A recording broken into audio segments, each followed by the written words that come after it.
जय हिंद साथियों।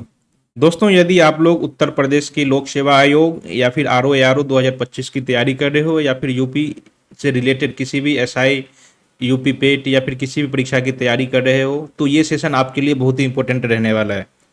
क्योंकि आज के सेशन में हम लोग उत्तर प्रदेश की सरकार की योजनाएं और उसकी नीतियों से संबंधित जो है हम लोग डिस्कशन करने वाले हैं। आज का पूरा सेशन शुरू से अंत तक हम लोग उत्तर प्रदेश सरकार की योजनाएं और उसकी नीतियों से संबंधित ये रहने वाली है पूरा सेशन। आज के सेशन में हम लोग पिछले एक साल की यानी कि मई 2024 से लेकर के जून 2025 तक जितनी सरकार ने योजनाएं लॉन्च की है सरकार सामाजिक कल्याण के लिए, उन सभी योजनाओं को हम आज के सेशन में यहाँ पर पढ़ने वाले हैं। हम लोग शुरू से शुरू करते हैं। हम लोग पहले मई 2024 से शुरू करेंगे और धीरे धीरे बढ़ते हुए हम लोग देख रहे हो ना, बजट के माध्यम से भी जिस योजनाओं को लॉन्च किया गया था हम उसे भी फिनिश करने वाले हैं और अंत में जून 2025 तक हम लोग कवर करने वाले हैं आज की क्लास में। क्लास के बाद हम आपको जो है सेशन के बाद इसका पीडीएफ कहाँ से मिलेगा वो लिंक हम लोग आप लोगों को बताऊंगा कि कहाँ से इसको पीडीएफ आप इसका जो है मुफ्त में डाउनलोड कर सकते हैं।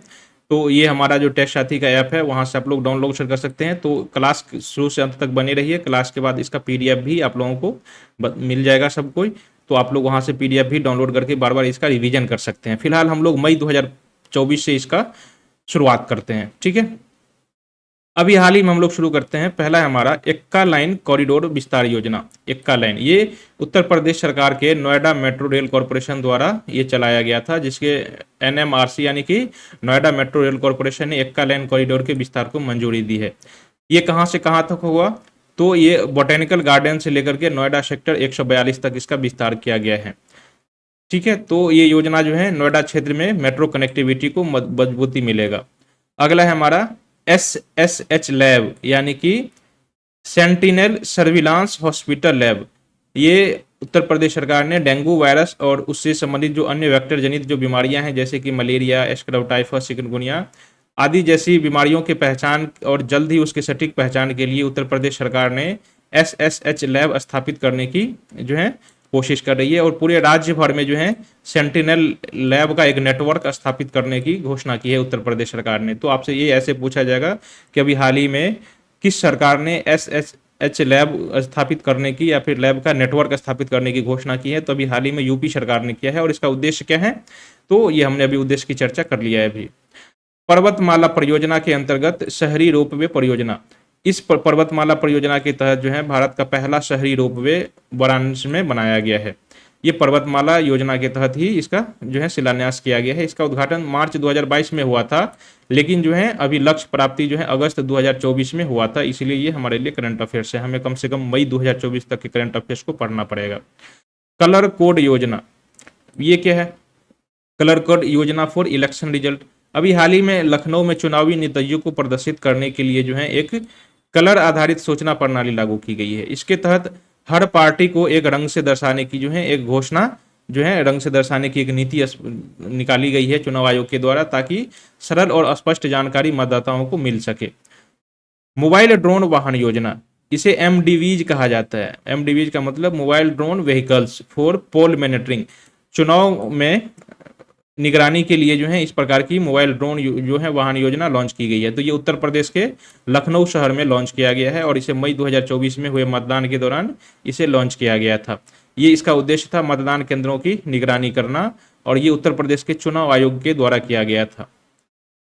ईडा मतलब भवन योजना प्रबंधन प्रणाली। अभी हाल ही में ईडा यानी कि यमुना एक्सप्रेसवे औद्योगिक विकास प्राधिकरण ने सिंगल विंडो क्लियरेंस सिस्टम शुरू किया है। इसका नाम है भवन योजना प्रबंधन प्रणाली। इसका उद्देश्य क्या है, यह भवन निर्माण से संबंधित अनुमोदन की प्रक्रिया को और तेज तथा पारदर्शी ट्रांसपेरेंट बनाएगा। अभी हाल ही में कृषि भारत शिखर सम्मेलन योजना जो है लॉन्च किया गया था उत्तर प्रदेश सरकार द्वारा, किसके साथ मिलकर, CII यानी कि भारतीय उद्योग परिसंघ, चैम्बर ऑफ इंडियन इंडस्ट्रीज के द्वारा ये मिलकर बनाया गया था। उत्तर प्रदेश सरकार ने किसके साथ, CII के सहयोग के साथ मिलकर कृषि भारत शिखर सम्मेलन का आयोजन किया था। ये घोषणा की गई थी मई में और ये नवंबर 2024 में इसका आयोजन किया गया था।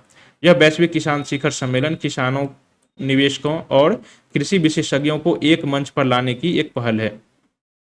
उत्तर प्रदेश बजट 2024-25 में कार्गो परिवहन योजना लॉन्च की गई थी। ये पिछले साल की योजना है।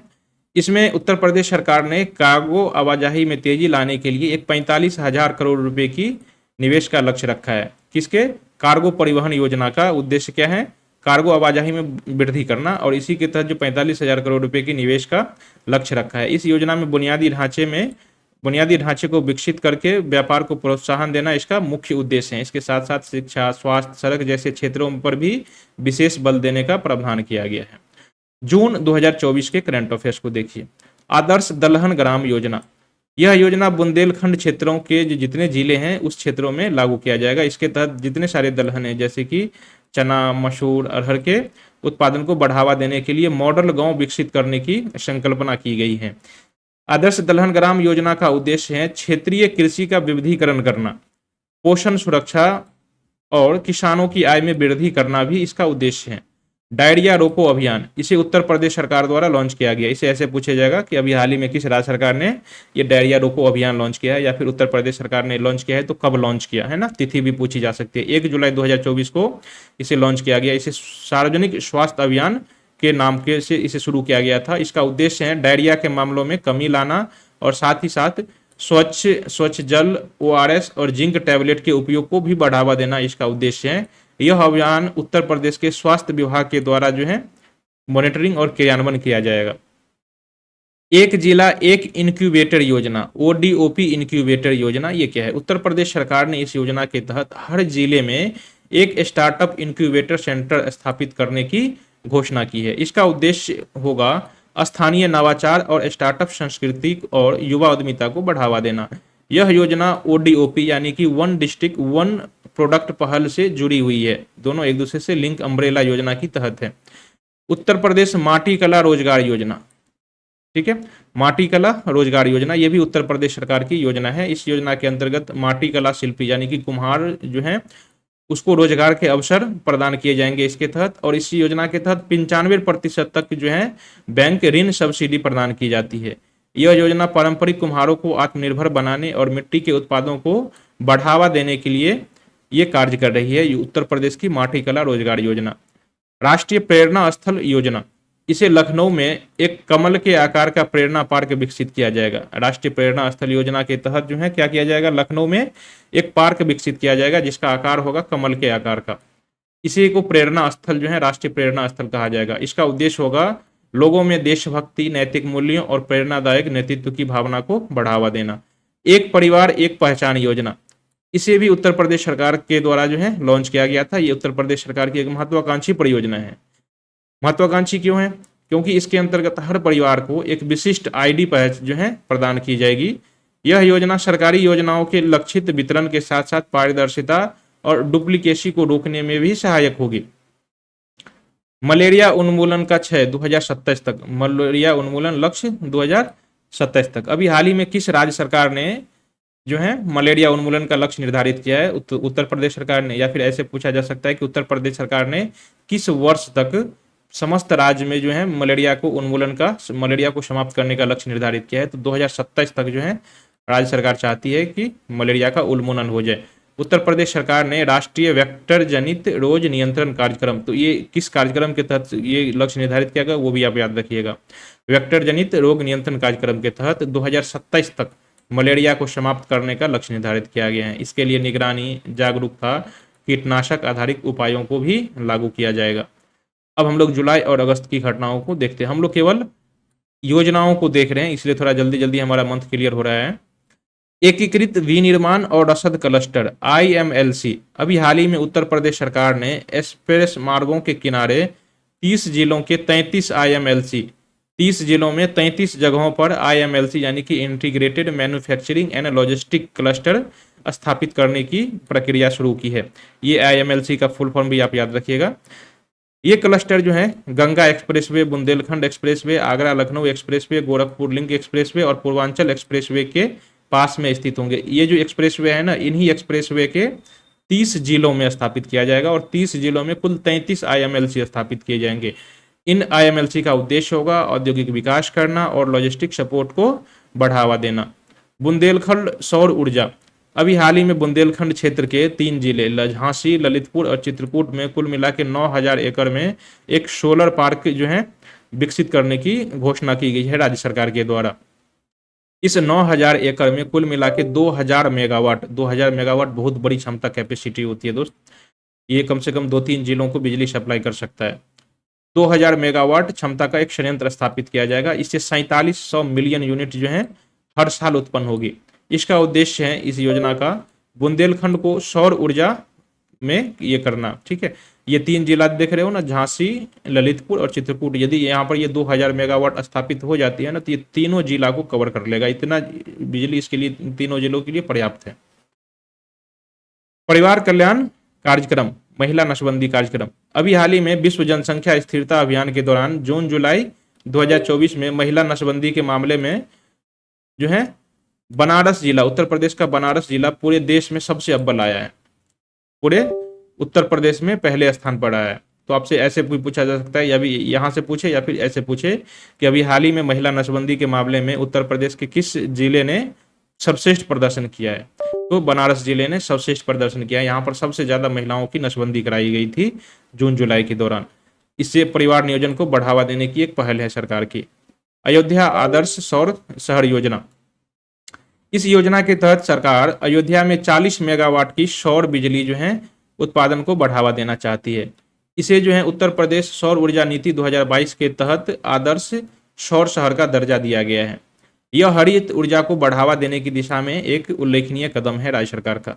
रोजगार और ऋण मेला, इस मेला के तहत जो है, ये मेला कहाँ पर आयोजित किया गया था, तो उत्तर प्रदेश के मुजफ्फरनगर में रोजगार मेला का आयोजन किया गया था। इसमें उत्तर प्रदेश के मुख्यमंत्री योगी आदित्यनाथ के द्वारा इसका उद्घाटन किया गया था। और मुख्यमंत्री स्वयं क्या किया था, 5000 युवाओं को नियुक्ति पत्र प्रदान किया था। और साथ ही साथ ऋण मेला जो आयोजित किया गया था ना, इसमें तो ऋण मेला में जो एमएसएमई था उसको 30 करोड़ रुपए का ऋण भी वितरित किया गया था एमएसएमई को।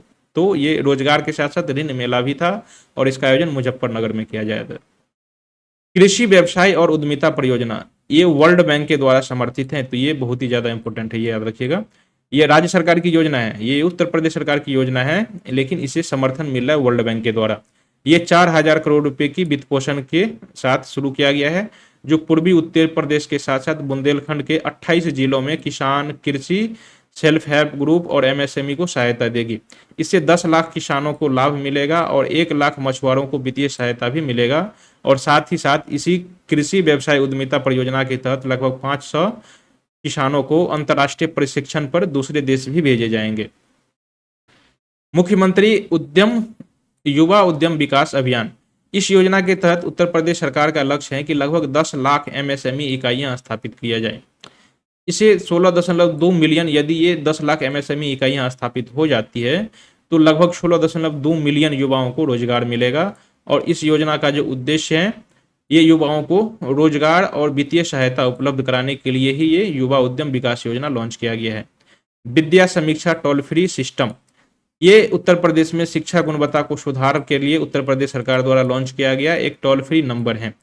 इस टोल फ्री नंबर पर कॉल करके कोई भी छात्र, उसके शिक्षक या फिर अभिभावक स्कूल से जुड़ी किसी भी समस्याओं के समाधान पा सकेंगे। संस्कृति छात्रवृत्ति योजना, संस्कृत छात्रवृत्ति योजना, अब संस्कृत विद्यालय के सभी छात्रवृत्ति जो हैं, सभी छात्र छात्रवृत्ति पा सकेंगे। पहले क्या था, पहले क्राइटेरिया निर्धारित किया गया था। पहले उसी को मिलता था जो 50,000 से नीचे जिनकी पारिवारिक इनकम होती थी उन्हीं को मिलता था। लेकिन अब इस सीमा को हटा दिया गया है, 50,000 की सीमा को। अब इसका क्या मतलब है, अब इसका मतलब ये हुआ कि उत्तर प्रदेश के कोई भी छात्र जो संस्कृत का अध्ययन करेगा उसे इस योजना के तहत छात्रवृत्ति मिलेगा। ठीक है, तो इसका उद्देश्य है संस्कृत भाषा के अध्ययन को बढ़ावा देना इस योजना का। एग्री जंक्शन केंद्र योजना, इसे काशी बनारस में इसे लॉन्च किया गया था। प्रशिक्षित युवा किसानों के लिए जो है कुल मिला के पूरे राज्य में 20 एग्री जंक्शन केंद्र स्थापित करने की घोषणा की गई है सरकार के द्वारा। इसका उद्देश्य है कृषि परामर्श, सेवा और विपणन में सहायता देना किसानों को। फसल विशिष्ट वस्तु बोर्ड योजना, यह भी उत्तर प्रदेश सरकार द्वारा लॉन्च किया गया है। उत्तर प्रदेश सरकार 50,000 करोड़ रुपए से वार्षिक कृषि निर्यात को बढ़ावा देने के लिए उत्तर प्रदेश इस योजना के तहत चाहती है कि हर साल उसके राज्य से 50,000 करोड़ रुपए के कृषि मूल्य का निर्यात हो, कृषि का निर्यात हो। इसके लिए फसल विशिष्ट कमोडिटी बोर्ड भी स्थापित किया गया है। इसमें क्या होगा, खाद्य प्रसंस्करण, निर्यात, कृषि मूल्य श्रृंखला को मजबूत करने में योजना को महत्वपूर्ण रोल मिलेगा। पेड़ लगाओ पेड़ बचाओ जन अभियान 2024। उत्तर प्रदेश सरकार का लक्ष्य है 37.2 मिलियन यानी कि 3.7 करोड़ पेड़ लगाया जाए इस योजना के तहत। पेड़ लगाओ पेड़ बचाओ जन अभियान के तहत जो है 37.2 मिलियन यानी कि 3.7 करोड़ पेड़ लगाने जाने की योजना है। और ये पेड़ कहाँ लगाए जाएंगे? नदियों के तटों पर, ठीक है। और इसके साथ ही किसानों की आय बढ़ाने के लिए कार्बन क्रेडिट मार्केट में उनकी भागीदारी भी सुनिश्चित करने की योजना है इस योजना के तहत, इस अभियान के तहत। आभा योजना, आभा का फुल फॉर्म याद रखिए, Ayushman Bharat health account, Ayushman Bharat health account. अभी हाल ही में उत्तर प्रदेश सरकार ने इस योजना के तहत 1 करोड़ से ज्यादा जो है टोकन जारी किया है। ये डिजिटल हेल्थ मिशन के तहत जो है आभा योजना जारी की गई थी। आभा क्या है? एक 14 अंकों की एक डिजिटल हेल्थ आईडी है। इसके जरिए नागरिक अपना मेडिकल रिकॉर्ड डिजिटल रूप में सुरक्षित रख सकता है। कई बार क्या होता है, बीमारी को यदि कोई लंबी बीमारी हो और पुराने 5-6 साल हो जाते हैं तो लोग उसके पर्ची या तो फेंक देते हैं या फिर खो जाता है, तो लोगों की मेडिकल हिस्ट्री स्टोर नहीं हो पाती। यदि इस प्रकार की पहल, आभा योजना जैसी पहल यदि रहेगी तो सभी प्रकार की मेडिकल जो हिस्ट्री जो है लोगों की डिजिटली रहेगा। तो फ्यूचर में यदि किसी का तबीयत वगैरह खराब होता है, फिर वो बीमार पड़ते हैं, तो उसे ज़्यादा परेशानी नहीं होगी। पुरानी हिस्ट्री के आधार पर आगे की मेडिकल चेकअप की जा सकेगी। आम के बागों के लिए छटाई नीति। अब आम उत्पादकों को पुराने पेड़ों की छटाई के लिए सरकारी अनुमति की आवश्यकता नहीं होगी। पहले इसकी जो है आवश्यकता लेनी पड़ती थी, सरकार की अनुमति लेनी पड़ती थी। यह जो योजना है आम की छटाई योजना, इसे राष्ट्रीय कृषि विकास योजना RKVY के तहत जो है 3 वर्षों तक अनुदान देने की घोषणा की गई है। इस योजना के तहत यह राष्ट्रीय कृषि विकास योजना का उद्देश्य है बागवानी को बढ़ावा देना। शीघ्र बिजली पहचान प्रणाली। उत्तर प्रदेश सरकार ने आकाशीय बिजली से लोगों को बचाने के लिए, खासकर मानसून के समय में आप लोगों ने देखा होगा, हम लोग मानसूनी रीजन में पढ़ते हैं ना, तो अक्सर यहाँ पर बिजली कड़कती है और बहुत सारे जनता मारे जाते हैं। तो अभी इसी को चेतावनी देने के लिए उत्तर प्रदेश सरकार ने क्या किया है, एक real time lightning alert system विकसित किया है। इससे क्या होगा, सभी किसान अपने मोबाइल में इसे ऐप को डाउनलोड कर लेंगे और हर समय क्या होगा, रियल टाइम पर उसे सूचना मिलेगी और लोग इससे बच सकते हैं। सितंबर 2024 की योजनाएं। अयोध्या सौर आदर्श गांव योजना। इसके योजना के तहत जो है उत्तर प्रदेश सरकार अयोध्या को सौर ऊर्जा हब के रूप में विकसित करने का निर्णय लिया है। इस योजना के अंतर्गत 5000 गांव की आबादी वाले हर गांव को आदर्श सौर गांव घोषित किया जाएगा। ये केवल अयोध्या जिले के हैं। अयोध्या जिले के जितनी आबादी है 5000 गांव वाली, सभी गांव को एक आदर्श सौर गांव घोषित किया जाएगा।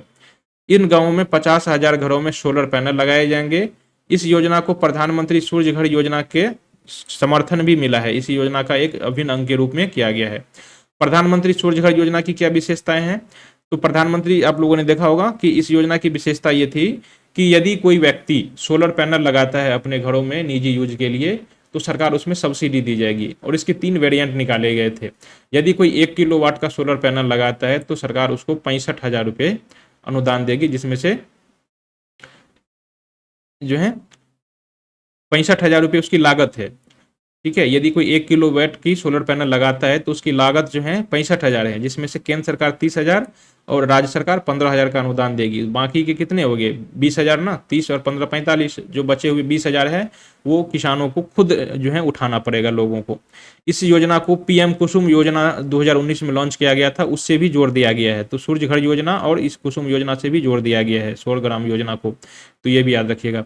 इस योजना का लक्ष्य है 31 मार्च 2026 तक 30 गीगावाट सौर ऊर्जा क्षमता को विकास करना भी इसका उद्देश्य है। उत्तर प्रदेश में फुटबॉल विकास योजना।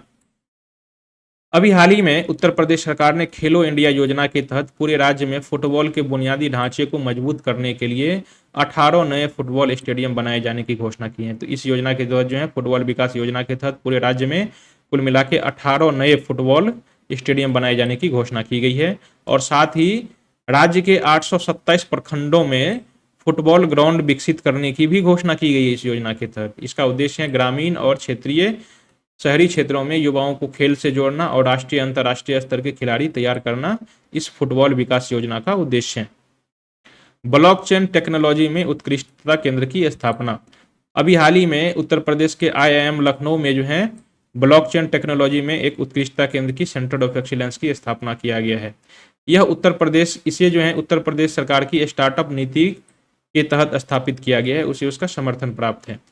इसका उद्देश्य है ब्लॉकचेन क्षेत्र में नवाचार को बढ़ावा देना, स्टार्टअप टेक्नोलॉजी में तकनीकी सहायता देना। उत्तर प्रदेश सरकार को ये सेंटर ऑफ एक्सीलेंस स्थापित करने में माइक्रोसॉफ्ट ने अपनी जो है सहयोग प्रदान किया है। पूरे राज्य में 3 सेंटर ऑफ एक्सीलेंस स्थापित किए जाएंगे, एक पहला गोरखपुर, दूसरा लखनऊ और तीसरा जो है ये दोनों में से कोई एक शहर होगा, नोएडा या फिर मेरठ, इन दोनों में से किसी एक जगह पर स्थापित हो जाएगा। ठीक है, इस सेंटर ऑफ एक्सीलेंस का उद्देश्य होगा अगले 5 वर्षों में 100 स्टार्टअप को पोषण प्रदान करना। उत्तर प्रदेश की डेटा सेंटर पॉलिसी 2021, इस नीति का उद्देश्य है, इस नीति के तहत जो है उत्तर प्रदेश सरकार ने 30,000 करोड़ निवेश के तहत कुल 8 डेटा सेंटर स्थापित किए जाएंगे। पूरे राज्य में 8 डेटा सेंटर स्थापित किए जाएंगे और यदि यह स्थापित हो जाता है इसकी कुल लागत 30,000 करोड़ रुपए होगी।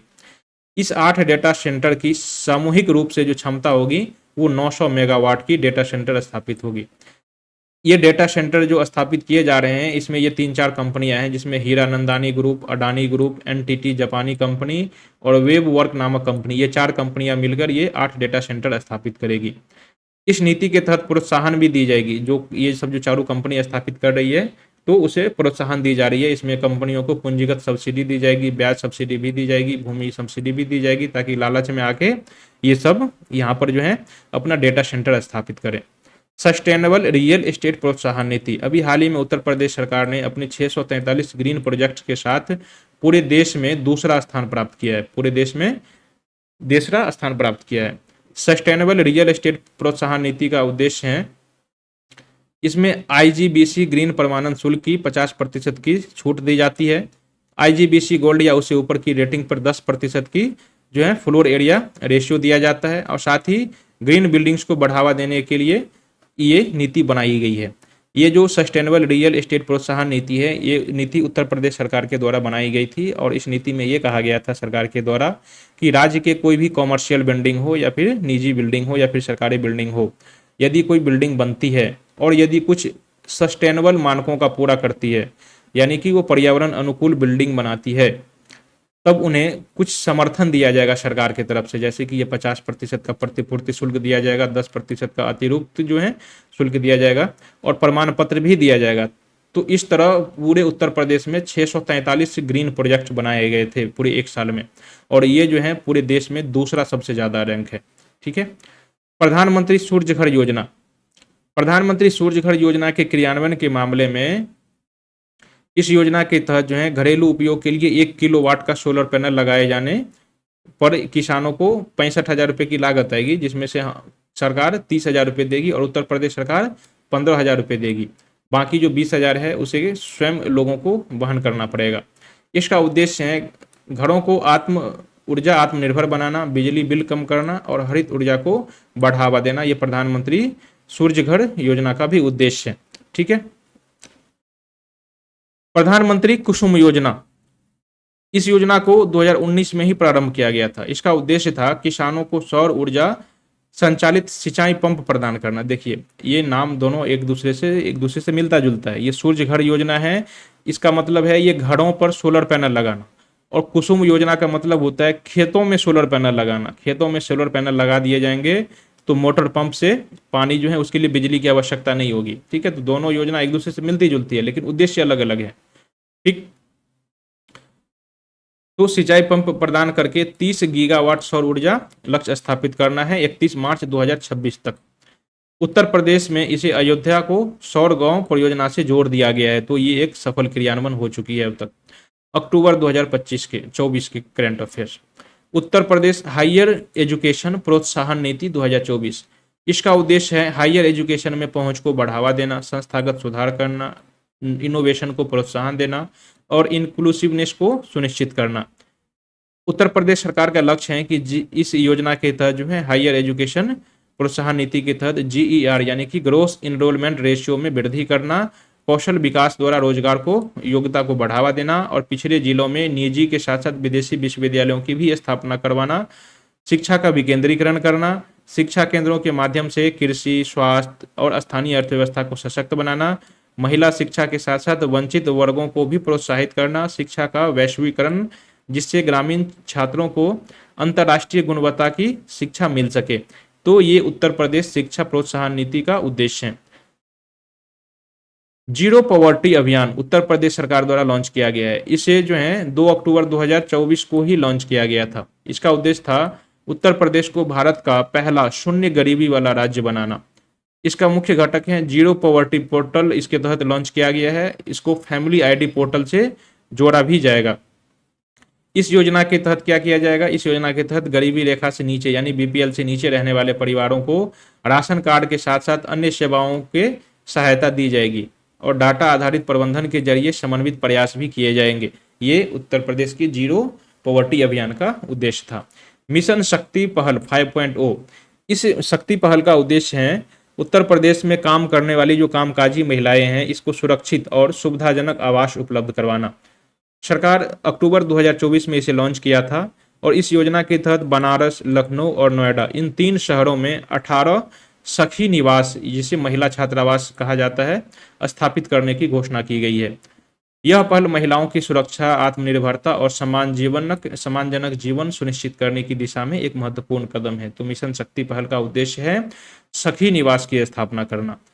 सौर ऊर्जा परियोजनाएं बुंदेलखंड की नई ऊर्जा नीति के तहत बुंदेलखंड में सौर ऊर्जा के बड़े स्तर पर विकास किया जा रहा है। यहाँ पर 2 बड़ी सौर परियोजनाएं स्थापित की जा रही है जो 1500 से अधिक हेक्टेयर में फैली होगी। इसकी उत्पादन क्षमता 450 मेगावाट होगी जो भारत के सबसे बड़े सौर ऊर्जा में से एक होगा। हमने ऊपर में जो देखा था वो 2000 मेगावाट की थी और ये 450 मेगावाट की है। राज्य सरकार का लक्ष्य है 2026-27 तक कुल मिला के 22,000 मेगावाट सौर ऊर्जा का उत्पादन करना और वर्तमान यानी कि ये अगस्त में आया था रिपोर्ट, तब तक जो है 3280 मेगावाट स्थापित कर चुकी थी। यानी कि 22,000 तक जाना है लेकिन अभी तक 3,000 मेगावाट पर आ चुका है। ठीक है, तो अभी काफी लंबी सफर तय करना है सरकार को। ग्रीन अयोध्या फंड, इसका उद्देश्य है सतत शहरी विकास और पर्यावरण संरक्षण। ग्रीन अयोध्या फंड में ये फंड में पैसा जमा किया जाएगा और इस फंड में जो धन प्राप्त होगा इससे निम्न कार्य किए जाएंगे। यहाँ यानी कि वेस्ट मैनेजमेंट किया जाएगा, नवीकरणीय सौर ऊर्जा परियोजनाएं स्थापित की जाएगी, शहरी हरित संस्थानों का विकास किया जाएगा, प्रदूषण नियंत्रण के उपाय किए जाएंगे। यह निधि पर्यावरणीय स्थिरता को बढ़ावा देने वाली परियोजनाओं को सहायता भी देगी। परियोजनाओं का उद्घाटन, अभी हाल ही में मुख्यमंत्री योगी आदित्यनाथ ने महाराजगंज में उत्तर प्रदेश के महाराजगंज जिले में 940 करोड़ रुपए के जो है अलग अलग विकास परियोजनाओं को मंजूरी दिया है, जिसमें सरकारी योजना के साथ साथ बहुत सारे चेक और चाबी प्रमाण पत्र भी प्रदान किया गया है। यह कदम योजनाओं के सुचारू क्रियान्वयन और संवेदना को दर्शाती हैं सरकार ने। तो आपसे पूछा जाएगा कि अभी हाल ही में उत्तर प्रदेश सरकार ने खासकर पिछले साल की बात करें तो किस जिले में जो है विकास परियोजनाओं को मंजूरी दी है? तो उत्तर प्रदेश के महाराजगंज में 940 करोड़ रुपए की विकास परियोजनाओं को मंजूरी दिया है। Digital India common service centre DICSC, इस योजना की शुरुआत उत्तर प्रदेश के पीलीभूत और गोरखपुर से की गई थी। इसे माइटी की एक पहल है। इसे माइटी की यानी कि इलेक्ट्रॉनिक और सूचना प्रौद्योगिकी मंत्रालय द्वारा इसे लॉन्च किया गया है। इसका उद्देश्य ग्रामीण क्षेत्रों में डिजिटल सेवाओं को उपलब्ध करवाना, डिजिटल डिवाइड को कम करना, ई गवर्नेंस, वित्तीय सेवाएं और डिजिटल साक्षरता को बढ़ावा देना तथा चुने गए जिलों में ग्राम पंचायतों को मॉडल केंद्र के रूप में स्थापित करना ही इस DICSC का उद्देश्य है। सौर ऊर्जा का विस्तार योजना, इसे सौर घर योजना भी कहा जाता है। इस योजना का लक्ष्य है अगले 3 वर्षों में 25 लाख घरों में रूफटॉप सोलर पैनल लगाना। इस योजना के क्रियान्वयन के मामले में उत्तर प्रदेश पूरे देश में तीसरे स्थान पर आया है। तो ये भी आप याद रखिएगा, पूरे उत्तर प्रदेश में अब तक 53,000 से ज़्यादा घरों पर ये इंस्टॉल किया जा चुका है सौर ऊर्जा पैनल। ये सब्सिडी वाली हमने बता दी थी कि 30,000 रुपये केंद्र सरकार देगी, 15,000 खुद लगाना पड़ेगा, 15,000 राज्य देगी और 20,000 खुद लगाना पड़ेगा। नंदनी कृषक समृद्धि योजना, इसे नंद बाबा मिशन के तहत जो है लॉन्च किया गया था कुशीनगर से, उत्तर प्रदेश के कुशीनगर से इसे लॉन्च किया गया था।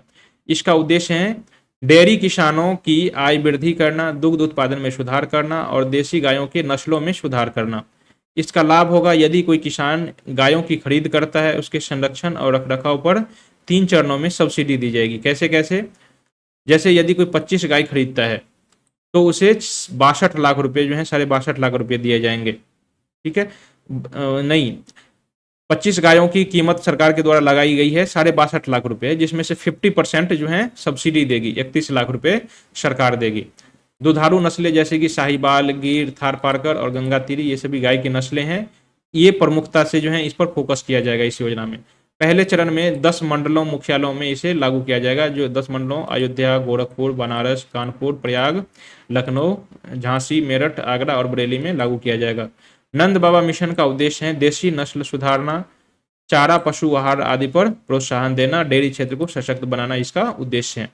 संस्कृत छात्रवृत्ति योजना, ये हमने अभी पढ़ा था। उत्तर प्रदेश सरकार ने संस्कृत छात्रों को वित्तीय सहायता देने की ये योजना है, इसका उद्देश्य है। इसमें 586 लाख रुपए जो है इसके लिए वितरित किए गए हैं। इसके तहत पहले जो है केवल 300 लाभार्थी जो था, इसमें सीमा बांध दी गई थी कि केवल 300 लोगों को ये दिया जाएगा, लेकिन अब इसके तहत इसे 69,195 छात्रों को इसकी विस्तार कर दिया गया है। अब राज्य के 69,000 छात्रों को इस योजना के तहत जो है छात्रवृत्ति दी जाएगी। साथ ही इस योजना में आयु सीमा जो लगी हुई थी उसे भी हटा दिया गया है। अब ये सभी छात्रों के लिए खुली है, जो भी कोई संस्कृत शिक्षा प्राप्त करेगा उसे इस योजना का छात्रवृत्ति मिलेगा। माँ की रसोई पहल, इसे उत्तर प्रदेश के मुख्यमंत्री द्वारा लॉन्च किया गया था। प्रयागराज के रानी नेहरू अस्पताल में इसे लॉन्च किया गया था। इसका उद्देश्य है अस्पताल में आने वाले मरीजों और उनके परिजनों को 9 रुपए में पोषण युक्त भोजन उपलब्ध कराना। माँ की रसोई पहल का उद्देश्य देख लिया आपने। सीएम ग्रिड योजना, सीएम ग्रिड योजना यानी मेरठ में पहली हरित सड़क। ग्रिड का फुल फॉर्म है green road infrastructure and development scheme, CM grid, ठीक है। इसके तहत मेरठ में 2.15 किलोमीटर लंबी जो है ग्रीन सड़क बनाई गई है, इसकी घोषणा की गई। इसकी लागत 40 करोड़ रुपए है। इस परियोजना का लक्ष्य है हरित और पर्यावरण अनुकूल सड़क का निर्माण करना, और इस योजना को समय सीमा जो है समाप्त होने की वो जून 2026 तक है, यानी जून 2026 तक इसे पूरा कर लिया जाएगा सीएम ग्रिड योजना के तहत। पब्लिक हेल्थ एटीएम योजना, इसे अयोध्या में लॉन्च किया गया है। पब्लिक हेल्थ योजना को अयोध्या में लॉन्च किया गया है। इस पब्लिक हेल्थ एटीएम योजना की तहत जो है अयोध्या के 18 जगहों पर पब्लिक हेल्थ एटीएम लगाए गए हैं। इस एटीएम में नागरिक जो है 7 से अधिक प्रकार के स्वास्थ्य जांच कर सकता है, जैसे कि बीपी की जांच कर सकता है, शुगर की जांच कर सकता है, अपना वजन चेक कर सकता है, अपना बॉडी मास इंडेक्स भी जांच करवा सकता है। यह पहल प्राथमिक स्वास्थ्य केंद्रों को सुलभ और डिजिटल बनाने की दिशा में एक अभिनव प्रयास है राज्य सरकार का। ओडीओपी योजना, अभी हाल ही में उत्तर प्रदेश सरकार ने इस योजना के तहत एक जो है फ्लैगशिप योजना के तहत लॉन्च किया था, इसे दिसंबर 2024 में। इसका उद्देश्य है 10,000 उद्यमियों को इस योजना के तहत जो है ओडीओपी योजना के तहत प्रोत्साहन प्रदान करना। योजना का उद्देश्य है हर जिले के पारंपरिक उत्पाद को वैश्विक बाजार से जोड़ना, ताकि रोजगार के साथ साथ निर्यात भी बढ़े। एमएसएमई प्रोत्साहन योजना, एमएसएमई सेक्टर को बढ़ावा देने के लिए राज्य सरकार ने 5,000 करोड़ रुपए की इस योजना को लागू किया है। इसका लक्ष्य है स्थानीय उद्यमिता को बढ़ावा देना, रोजगार के नए अवसर बनाना, औद्योगिक उत्पादन को गति देना, ठीक है। Make in Uttar Pradesh policy, इस नीति को दिसंबर 2024 तक, इस नीति के तहत जो है दिसंबर 2024 तक 15,000 से अधिक स्टार्टअप्स को समर्थन मिला है। इसका उद्देश्य था राज्य को नवाचार और विनिर्माण का केंद्र बनाना, युवाओं को स्टार्टअप के लिए प्रोत्साहन करना, टैक्स छूट, पूंजीगत अनुदान और टेक्नोलॉजी सहयोग जैसे लाभ दिए जाने की घोषणा भी की गई थी इस नीति के तहत। उत्तर प्रदेश सरकार की खेल नीति 2024, राज्य सरकार द्वारा लागू की गई नई खेल नीति है ये। इसका उद्देश्य है राष्ट्रीय और अंतर्राष्ट्रीय स्तर के खिलाड़ियों को सरकारी नौकरियों में प्राथमिकता दी जाएगी।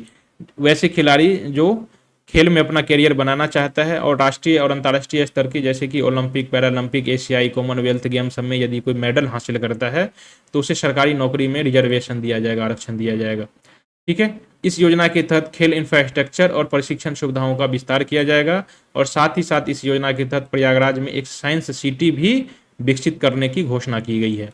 उत्तर प्रदेश स्वच्छ उत्तर प्रदेश अभियान, इस योजना का उद्देश्य है 2025 तक 100% कचरों का निस्तारण करना, ठीक है। इस योजना के अंतर्गत नगर निगम और नगर निकायों में ठोस अपशिष्ट कचरा प्रबंधन की जो है प्रणाली लागू की जा रही है। इस योजना के तहत जन भागीदारी के साथ साथ कचरा पृथक्करण, रिसाइकलिंग और कंपोस्टिंग पर विशेष जोर दिया जाएगा। मुख्यमंत्री कन्या सुमंगला योजना, इस योजना को दिसंबर 2024 तक जो है, इस योजना के तहत दिसंबर 2024 तक 10 लाख से अधिक लाभार्थियों को अब तक जो है सहायता दी जा चुकी है। इस योजना का उद्देश्य है बालिकाओं को जन्म से लेकर के उसकी शिक्षा तक विभिन्न चरणों में आर्थिक सहायता देना। इसके तहत जो है 15,000 तक की सहायता जो है 6 चरणों में दी जाती है जो है कन्याओं को। एक जनपद एक मेडिकल योजना, ये योजना किस सरकार ने लॉन्च किया है? तो उत्तर प्रदेश सरकार ने, यानी कि प्रत्येक जिले में एक मेडिकल कॉलेज स्थापित किए जाएंगे। इस योजना के तहत उत्तर प्रदेश के सभी जिलों में एक एक मेडिकल कॉलेज की स्थापना करने का लक्ष्य रखा गया है और दिसंबर 2024 तक 10 नए मेडिकल जिलों में मेडिकल कॉलेजों की स्थापना के लिए भी घोषणा की जा चुकी है।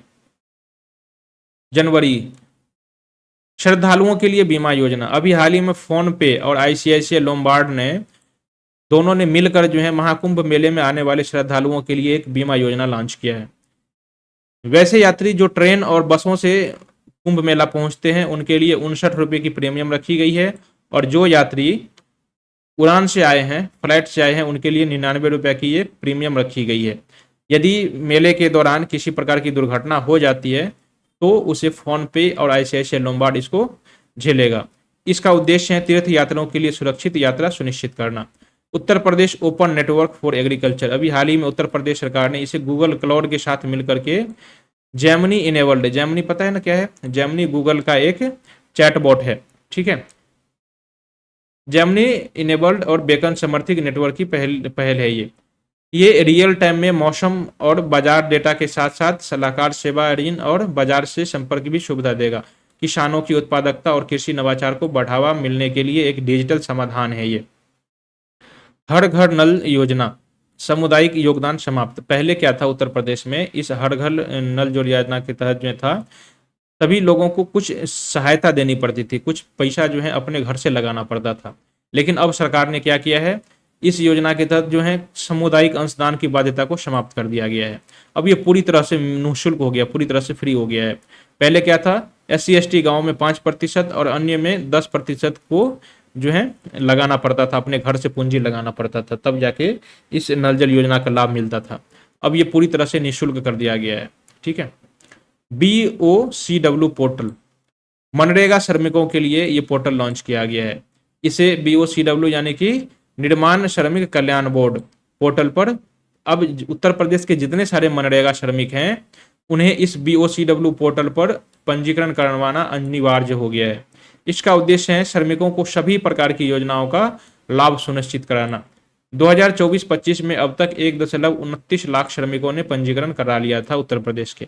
आयुष्मान भारत जन आरोग्य योजना, इस योजना के क्रियान्वयन के मामले में उत्तर प्रदेश जो है सबसे ज्यादा अव्वल आया था। उत्तर प्रदेश में सबसे ज्यादा, लगभग देख रहे हो ना, 6,000 अस्पताल जो है पंजीकृत हो चुके थे इस योजना के तहत। लगभग 7.43 करोड़ यानी कि लगभग 7.5 करोड़ लाभार्थियों ने इस योजना के तहत जो है लाभ उठाया था। इस योजना का लक्ष्य है 92% परिवारों में से कम एक सदस्य को ये आयुष्मान कार्ड उपलब्ध कराना। प्रत्येक अस्पताल में इस योजना के तहत जो है आयुष्मान मित्र और लाभार्थी सुविधा एजेंसी की स्थापना कराई गई है इस योजना के तहत। New leather policy 2025, Uttar Pradesh का चमड़ा नीति। उत्तर प्रदेश सरकार ने चमड़ा और फुटवेयर उद्योग के विकास के लिए इस नीति को मंजूरी दी है। यह नीति तमिलनाडु के मॉडल पर आधारित है, तो ये भी याद रखिएगा, तमिलनाडु मॉडल पर आधारित है और अगले 5 वर्षों में उत्तर प्रदेश के इस चमड़ा उद्योग को 2 गुना करने का लक्ष्य निर्धारित है। इस न्यू लेदर पॉलिसी का उद्देश्य है कि कानपुर, आगरा, उन्नाव और नोएडा को चमड़ा उद्योग का हब के रूप में विकसित किया जाएगा और निर्यात के लिए अफ्रीका, लैटिन अमेरिका, पश्चिम एशिया, अमेरिका और यूरोप जैसे देशों में इसका निर्यात किया जाएगा। मिशन शक्ति का नया चरण शुरू किया गया है जनवरी 2025 में। मिशन शक्ति, ये पिछले वाला जो हमने पढ़ा था मिशन शक्ति 5.0 वो पुराना था और ये नया चरण है। ये महिला सशक्तिकरण के लिए उत्तर प्रदेश सरकार द्वारा लॉन्च किया गया एक अभियान है। इस योजना के तहत महिलाओं के सुरक्षा, सम्मान और आत्मनिर्भरता पर ध्यान दिया जाता है। महिलाओं के लिए जो है, महिलाओं और बालिकाओं के लिए क्या किया जाएगा, सरकारी योजनाओं से जोड़ने और हेल्पलाइन ऐप कानूनी सहायताओं को सशक्त बनाया जाएगा। मिशन शक्ति के तहत ये सारी योजनाओं को एक साथ उपलब्ध करा करके महिलाओं को या फिर बालिकाओं को ये प्रदान किया जाएगा। नक्शा योजना, शहरी भूमि रिकॉर्ड के डिजिटलीकरण के लिए जो है राष्ट्रीय भू स्थानिक ज्ञान आधारित सर्वेक्षण कार्यक्रम है ये एक। इसे 26 राज्यों और 3 केंद्र शासित प्रदेशों के 152 शहरी केंद्रों में शामिल किया गया है। भारतीय सर्वेक्षण विभाग इसके तकनीकी भागीदार भी है नक्सल योजना के। जल कल्प पहल, इसे महाकुंभ 2025 के दौरान जो है प्लास्टिक की पानी की बोतलों की रिसाइकलिंग के लिए शुरू की गई थी। इसे HCL फाउंडेशन के द्वारा लॉन्च किया गया था। Surajpur wetland conservation programme, Surajpur wetland Greater Noida की सूरजपुर वेटलैंड में स्थित है। यह प्रवासी पक्षियों के साथ साथ वन्य जीवों का भी महत्वपूर्ण स्थल है। यहाँ पर प्रदूषण की समस्या के समाधान के लिए जो है इसकी एक योजना बनाने की जरूरत पड़ गई थी। बुंदेलखंड सौर ऊर्जा हब, अभी हाल ही में उत्तर प्रदेश सरकार ने बुंदेलखंड में 4000 मेगावाट के सौर ऊर्जा इकाइयों को स्थापित करने की घोषणा की है। यहाँ पर टुस्को लिमिटेड के द्वारा झांसी में भी 600 मेगावाट की स्थापित करने की घोषणा की गई है सौर परियोजना की। तो ये बुंदेलखंड की सौर परियोजना बार बार चर्चा में आ रही है, इसे आप लोग याद कर ही लीजिएगा। उत्तर प्रदेश का अंतर्देशीय जलमार्ग प्राधिकरण, अभी हाल ही में उत्तर प्रदेश सरकार ने जल परिवहन और पर्यटन को बढ़ावा देने के लिए उत्तर प्रदेश सरकार द्वारा इस प्राधिकरण की गठन जो है अंतर्देशीय जलमार्ग प्राधिकरण की गठन किया गया है। गंगा और अन्य नदियों के माध्यम से माल और यात्री परिवहन के हेतु काम करेगा। रेल और सड़क यातायात का दबाव करने का भी जो है उद्देश्य है इसका।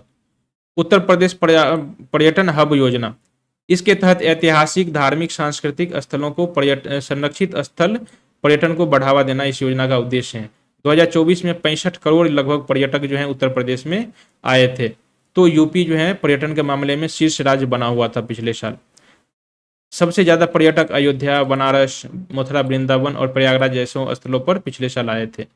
उत्तर प्रदेश में 7 नए एक्सप्रेसवे परियोजनाओं को मंजूरी दी गई। इसकी कुल लागत 50,000 करोड़ रुपए है और इससे 7 नए एक्सप्रेसवे बनाए जाने की घोषणा की गई है। इसका लक्ष्य है यातायात, कनेक्टिविटी और इंडस्ट्रियल डेवलपमेंट को बढ़ावा देना। ब्रह्मोस मिसाइल निर्माण परियोजना, अभी हाल ही में उत्तर प्रदेश के लखनऊ में जो है ब्रह्मोस निर्माण की एक यूनिट स्थापित की गई है। यहाँ पर ब्रह्मोस मिसाइल का निर्माण कराया जाएगा लखनऊ में। ये जो संयंत्र है ये भारत और रूस की संयुक्त उपक्रम होगा, दोनों के मिलकर के द्वारा इसकी स्थापना की जा रही है। भारत का पहला बायोपॉलीमर प्लांट उत्तर प्रदेश के लखीमपुर खीरी में स्थापित किया जा रहा है।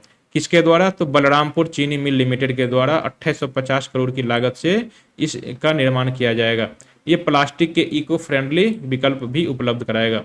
लिंक एक्सप्रेसवे परियोजना, अभी हाल ही में जेवर एयरपोर्ट को गंगा एक्सप्रेसवे से जोड़ने के लिए एक 76 किलोमीटर लंबा एक लिंक एक्सप्रेसवे की जो है घोषणा की गई है। ये उत्तर प्रदेश के बुलंदशहर से गुजरेगा। जेवर एयरपोर्ट को गंगा एक्सप्रेसवे जोड़ेगा। सौर निर्जलीकरण तकनीक IIT कानपुर में लॉन्च, इस योजना के तहत फल और सब्जियों को सौर ऊर्जा से सुखाने की तकनीक विकसित की गई है। ये किसानों को आय बढ़ाने और फसल की बर्बादी रोकने में मदद मिलेगी। ये सौर निर्जलीकरण तकनीक IIT कानपुर के द्वारा डेवलप किया गया है।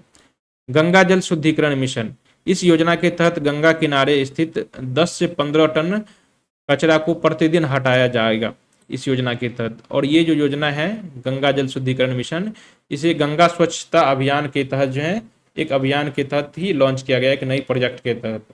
अगला है हमारा खादी महोत्सव। खादी महोत्सव कहां पर आयोजित किया गया था? उत्तर प्रदेश के लखनऊ शहर में, उत्तर प्रदेश के लखनऊ में। इसका उद्देश्य है स्थानीय कारीगरों और हस्तशिल्पों को बढ़ावा देना।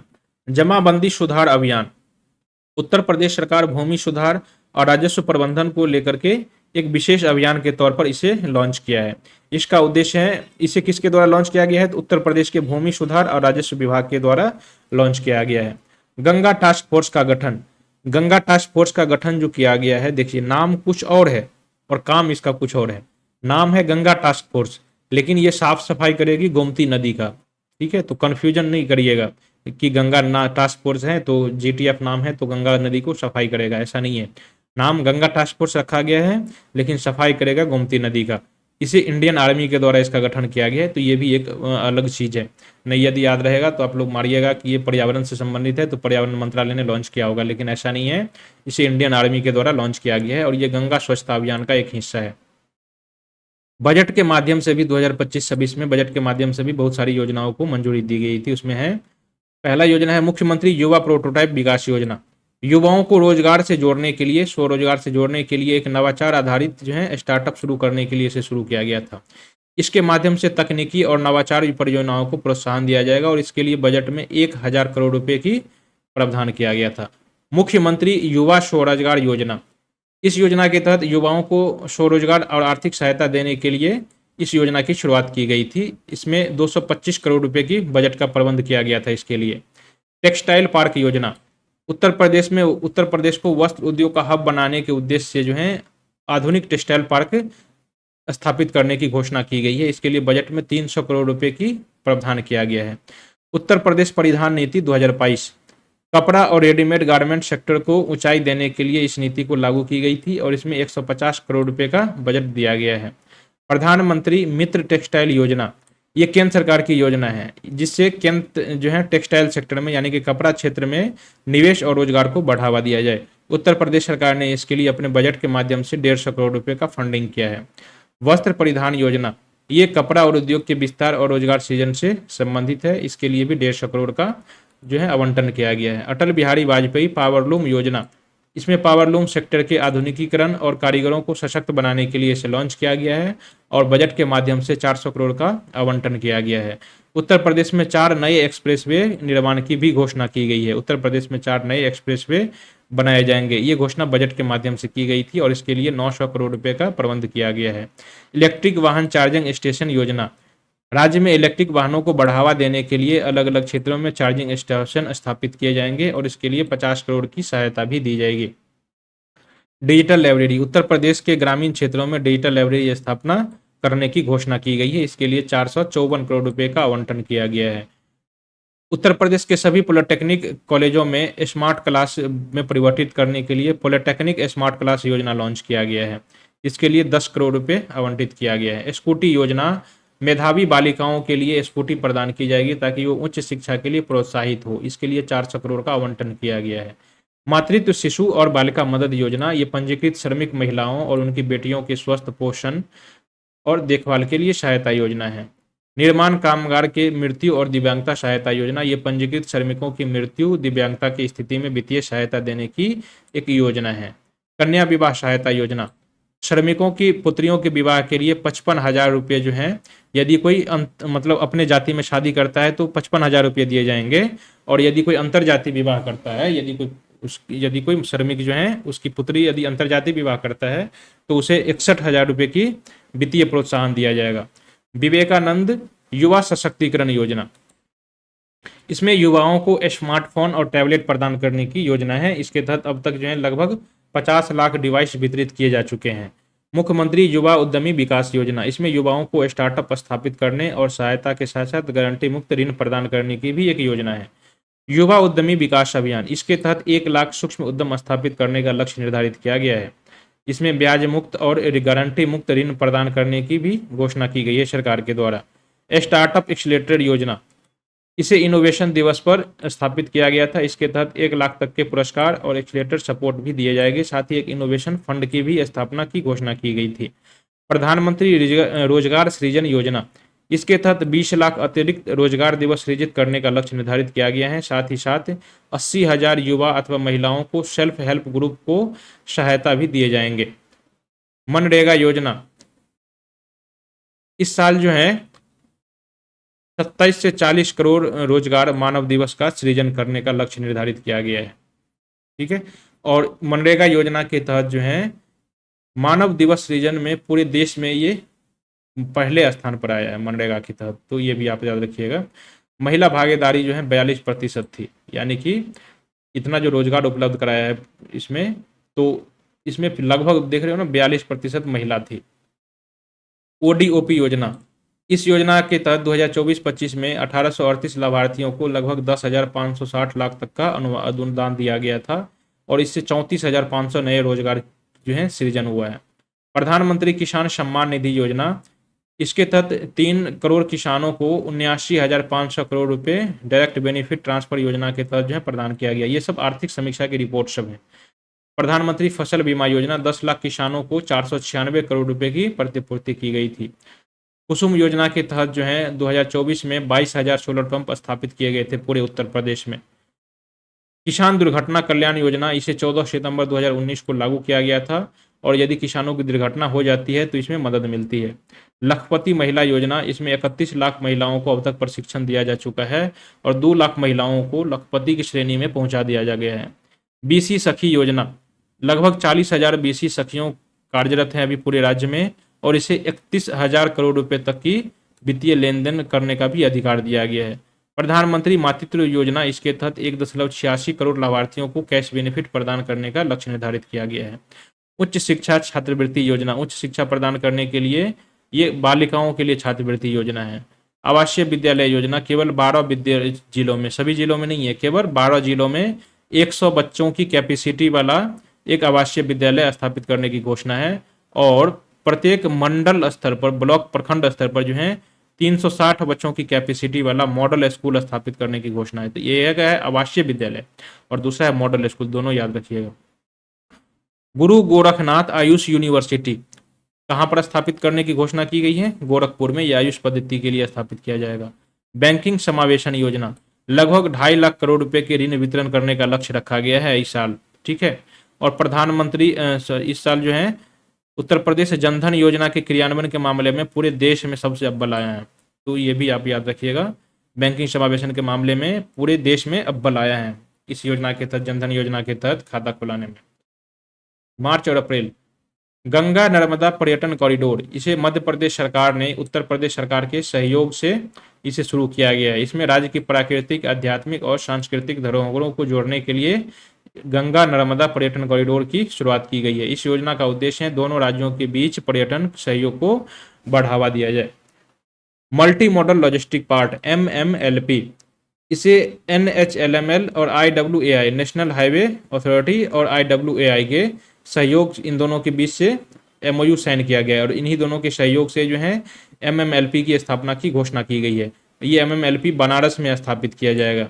इसका क्षेत्रफल 150 एकड़ होगा और ये लिंक जो है NH7 से होकर ईस्टर्न डेडिकेटेड फ्रेट कॉरिडोर और नेशनल वाटरवेज 1 से होते हुए गुजरेगा। ये इसका उद्देश्य है सड़क को रेल और जलमार्ग से जोड़ना। मल्टी मॉडल लॉजिस्टिक पार्क का उद्देश्य है सड़क, रेल और जलमार्ग को एक इंटीग्रेट करना, एक दूसरे से जोड़ना। मुख्यमंत्री युवा योजना, युवा का मतलब युवा उद्यमी विकास अभियान है, ठीक है। FY मतलब युवा, U मतलब उद्यमी, V मतलब विकास और A मतलब अभियान, ठीक है। मुख्यमंत्री आदित्यनाथ द्वारा गोरखपुर और बस्ती जिले में इस योजना की शुरुआत की गई थी। इस योजना के तहत 400 करोड़ रुपए से अधिक 10,500 उद्यमियों को इसका ऋण वितरण किया जा चुका था। मार्च अप्रैल 2025 में 2500 लाभार्थियों को लगभग 100 करोड़ रुपए का ऋण वितरण किया गया था इस योजना के तहत और साथ ही ODPOP योजना के तहत जो है 2100 प्रशिक्षकों को टूल किट भी प्रदान किया गया था इस योजना के तहत। डिजिटल पुस्तकालय योजना, इसे उत्तर प्रदेश सरकार ने ग्राम पंचायत स्तर पर जो है डिजिटल पुस्तकालय स्थापित करने का निर्णय लिया है। उसका उद्देश्य है ग्रामीण क्षेत्रों के छात्रों को डिजिटल अध्ययन और संसाधन उपलब्ध कराना। पहला textile machine park PPP model पर, यह स्थान है कानपुर के पास स्थापित किया जाएगा। उत्तर प्रदेश का पहला टेक्सटाइल मशीन पार्क कहाँ पर स्थापित किया जाएगा? ये टेक्सटाइल पार्क नहीं है, टेक्सटाइल पार्क नहीं है, टेक्सटाइल मशीन पार्क है, इसे कानपुर में स्थापित किया जाएगा, ठीक है। ये PPP मॉडल पर आधारित होगा। इससे 1.5 लाख रोजगार सृजन होंगे और 30,000 करोड़ रुपए का निर्यात भी होगा। मशीनों की लागत में 40% की कमी आएगी। वस्त्र और परिधान नीति 2022, उत्तर प्रदेश सरकार ने इसे बनारसी रेशम, चिकनकारी, हैंडलूम और पावर उद्योगों को बढ़ावा देने के लिए इस नीति को लॉन्च किया है। इस योजना के तहत उत्तर प्रदेश में 10 नए वस्त्र पार्क जो है स्थापित करने की घोषणा की गई है। इस नीति का उद्देश्य है उत्तर प्रदेश को एक कपड़ा हब या टेक्सटाइल हब के रूप में स्थापित करना। डॉल्फिन सफारी योजना, इसे उत्तर प्रदेश के कैथी से लेकर के डखवा गांव जो कि गंगा नदी में पड़ता है, इन दोनों के बीच में शुरू किया गया था ये डॉल्फिन सफारी योजना। इस योजना का उद्देश्य है गंगा डॉल्फिन की संख्या में वृद्धि करना और प्राकृतिक आवास की रक्षा करना, इको पर्यटन को बढ़ावा देना। गंगा डॉल्फिन एक लुप्तप्राय कैटेगरी है, तो इसे भी याद रखिएगा। 2010 में इसे एक जलीय जीव घोषित किया गया था। किसान क्रेडिट कार्ड योजना और फसल बीमा योजना, अभी हाल ही में इसमें 9 जायद फसलों को इस बीमा योजना में शामिल किया गया है। इस 9 जायद फसलों में, जायद फसल देखिए, खरीफ फसल और रबी फसल के बीच में जो उगाए जाने वाला फसल होता है ना, उसे जायद फसल कहा जाता है। जायद फसल में ये खीरा, कद्दू, तरबूज, मूंगफली सब आता है। इसका उद्देश्य है फसलों के लिए आसान ऋण और क्षति पर बीमा उपलब्ध कराना। सोलर सिटी परियोजना, इसे नेशनल क्लीन एयर प्रोग्राम के तहत जो है उत्तर प्रदेश के सभी 17 नगर निगम में को सोलर सिटी के रूप में विकसित करने की घोषणा की गई है। इसका उद्देश्य है आत्मनिर्भरता, वायु गुणवत्ता में सुधार करना। मॉडल विलेज अभियान, इसे अयोध्या जिले के 1147 गांवों को मॉडल गांव के रूप में विकसित करने की इस ये घोषणा है। तो ये जो योजना है ना, ये योजना पूरे उत्तर प्रदेश में नहीं लागू की गई है, केवल और केवल जो है अयोध्या शहर के 1147 गांवों को मॉडल बनाने के लिए लॉन्च किया गया है। मॉडल कैसे होगा? मॉडल तब होगा जब सभी घरों में शौचालय बनेगी, सुरक्षित जल होगा, कचरा प्रबंधन होगा, सड़कों से जुड़ाव होगा। ठीक है, तो ये सभी चीजें यहाँ पर उपलब्ध कराए जाएंगे। प्रसिद्ध व्यक्तियों पर आधारित योजनाएं, उत्तर प्रदेश सरकार ने 10 योजनाओं की घोषणा की जो प्रसिद्ध व्यक्तियों के नाम पर है, जैसे कि माता सबरी कैंटीन योजना, सरदार पटेल जिला आर्थिक क्षेत्र योजना, माता Ahilyabai Holkar working women hostel योजना। तो इस प्रकार की कुल 10 योजनाएं लॉन्च किया है उत्तर प्रदेश सरकार ने, जो महापुरुषों के नाम पर रखी गई है। स्वावलंबनी कार्यक्रम योजना, इसे उत्तर प्रदेश सरकार की कौशल विकास और उद्यमिता मंत्रालय द्वारा लॉन्च किया गया है। इसका उद्देश्य है महिला उद्यमिता को बढ़ावा देना। ठीक है, इसे कहाँ से लॉन्च किया गया था? तो चौधरी चरण सिंह विश्वविद्यालय मेरठ में इसे लॉन्च किया गया था। इसे मेरठ से, उत्तर प्रदेश के मेरठ से लॉन्च किया गया था। प्रधानमंत्री गति शक्ति योजना, इस योजना के तहत जो है 110 लाख करोड़ रुपए की जो है राष्ट्रीय बुनियादी ढांचा पाइपलाइन का ये हिस्सा है। इसका उद्देश्य बुनियादी ढांचा परियोजनाओं का समन्वित नियोजन और क्रियान्वयन करना। इस योजना के तहत जो है 11 इंडस्ट्रियल कॉरिडोर और 2 डिफेंस कॉरिडोर स्थापित किए जाएंगे। इंद्रधनुष योजना, इसे 25 दिसंबर 2014 को ही लॉन्च किया गया था स्वास्थ्य मंत्रालय के द्वारा। इसका उद्देश्य है बच्चों के पूर्ण टीकाकरण सुनिश्चित करना। इस योजना के तहत पहले 7 टीके लगाए जाते थे, लेकिन अब वर्तमान में 12 टीके लगाए जाते हैं। जब से ये 12 टीके लगाया गया है तब से इसका नाम हो गया है इंटेंसिव इंद्रधनुष योजना। पहले था मिशन इंद्रधनुष, इसके तहत केवल 7 टीके लगाए जाते थे, वैक्सीन लगाए जाते थे। अब इंटेंसिव योजना जो हो गई ना, तब से 12 वैक्सीन लगाए जाते हैं। राइज ऐप, राइज का मतलब होता है rapid immunization skill enhancement, RISE. ठीक है, इसका उद्देश्य है स्वास्थ्य कर्मियों को टीकाकरण संबंधी सभी डिजिटल प्रशिक्षण प्रदान करना। ये मिशन इंद्रधनुष को सशक्त बनाने के लिए किया जाएगा। प्रोजेक्ट राइनो, इसे उत्तर प्रदेश सरकार द्वारा शुरू किया गया है। असम और नेपाल से जो गैंडा प्रवासित होकर उत्तर प्रदेश के पीलीभीत टाइगर रिजर्व में आ जाता है ना, उसको स्थानांतरण किया जाएगा और वहां से और उसे प्रोटेक्शन दिया जाएगा इस योजना के तहत, प्रोजेक्ट राइनो के तहत। मई 2025 के करंट ओडीओपी योजना फिर से एक बार चर्चा में आ गई है। ये काफ़ी बार चर्चा में रहा है। इसको बारे में जितनी सारी ज़्यादा जानकारी हो सकती है आप लोग इसके बारे में इकट्ठा करके रखिएगा और याद कर लीजिएगा। अभी हाल ही में मई 2025 में इस योजना के तहत 12 नए प्रोडक्ट को शामिल किया गया है। इससे अब क्या हो गया है, इस योजना में कुल प्रोडक्ट की संख्या हो गई है 74, 12 नए जोड़े जाने से, यानी कि पहले 62 था, अब 12 और जोड़ दिया तो कुल अब हो गई है 74। इस नए जोड़े गए उत्पाद में बागपत के कृषि उपकरण, सहारनपुर के हौजरी उद्योग, फिरोजाबाद के खाद्य उद्योग, गाजियाबाद के धातु और वस्त्र उद्योग, अमरोहा के हस्तशिल्प, आगरा के जूता और पेठा, हमीरपुर के धातु, बरेली के लकड़ी, एटा के चिकोड़ी और प्रतापगढ़ के खाद्य, बिजनौर के पंखा, बलिया के सत्तू, ये सभी जो हैं इसमें शामिल किया गया है। यूपी एग्रीज पहल एक इनिशिएटिव है जिसे वर्ल्ड बैंक के सहयोग से मई 2025 में लॉन्च किया गया था, यूपी एग्रीज। ठीक है, इसका उद्देश्य है ग्रामीण रोजगार और कृषि प्रणाली को सशक्त करना। इसके तहत जो है 2737 करोड़ की सहायता से पूर्वांचल और बुंदेलखंड के 42 जिलों में, देख रहे हो ना, केवल 42 जिलों में, पूर्वांचल और बुंदेलखंड के जिलों में लागू किया जाएगा यूपी एग्रीज को। इसका उद्देश्य है रोजगार का सृजन करना, कृषि मूल्य श्रृंखला का विकास करना, जलवायु उत्तरदायी खेती और महिला युवा का सशक्तिकरण करना। एआई प्रज्ञा पहल, ये आर्टिफिशियल इंटेलिजेंस आधारित योजना है। इसका उद्देश्य है प्रशासनिक निगरानी और नीति निर्माण को बेहतर बनाना। इसका उपयोग है स्वास्थ्य, शिक्षा, आपदा प्रबंधन, शिकायत समाधान में सभी क्षेत्रों में आर्टिफिशियल इंटेलिजेंस का प्रयोग करना। जीरो पॉवर्टी प्रोग्राम, ये उत्तर प्रदेश सरकार की प्रोग्राम था जिसे दिसंबर 2024 में लॉन्च किया गया था, लेकिन अभी हाल में इस योजना का नाम बदल करके अंबेडकर जो है रख दिया गया है, अंबेडकर के नाम पर के।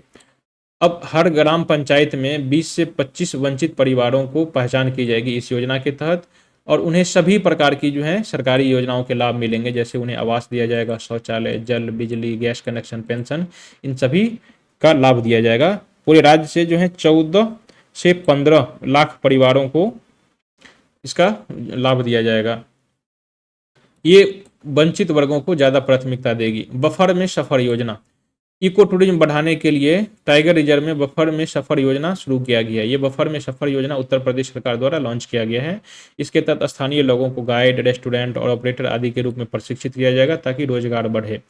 मुख्यमंत्री सामूहिक विवाह योजना, इस योजना के तहत जो है 1 लाख रुपए तक की सहायता दी जाती है सामूहिक विवाह योजना के तहत, जिसमें से 75,000 सीधे कन्या के अकाउंट में दिया जाता है और बाकी 10,000 रुपये वस्त्र के लिए और 15,000 रुपये उसके आयोजन के लिए जो है ये दिया जाता है सहायता।